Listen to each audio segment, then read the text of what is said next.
Hello guys, this is Nerd, and here in today's video I'll be talking about this controversy between Spidey fans about Spider-Man not being in the MCU ever again thanks to Marvel according to Sony, because Disney blew off the deal.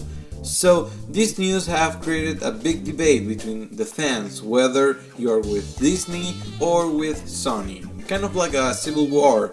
And I try to be neutral these days until Marvel Studios and Sony's statements came out to the public, and now I'm siding with Sony in one aspect that I think it is essential, called storytelling and respect towards the character story from the comics.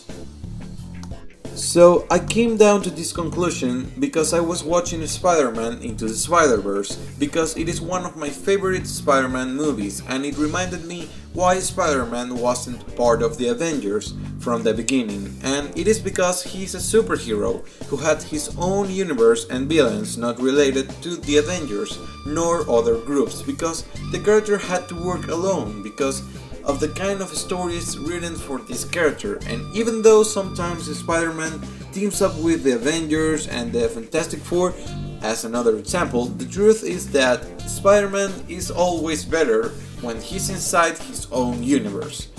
In other words, the villains and the side characters around Peter Parker are more than enough to make an excellent story without the intervention of other characters. So, going back to Spider-Man Into Spider-Verse, I think that the most of you will agree with me that it is one of the best Spider-Man movies ever made, behind Spider-Man 2 by Sam Raimi. And that is because it understands the essence of the character, the idea that Spider-Man represents, not just mindless action and complicated conflicts with a super happy style with colorful tones, but also the grey, darker, and tragic parts, the responsibility and the burden that Spider-Man has. And it is necessary to develop the character because remember, even in this movie, Miles and Peter are growing up and learning how to deal with different situations. I mean, this movie is very explicit to be just an animated family movie. An example of this is the death of Spider-Man and the death of Miles' uncle.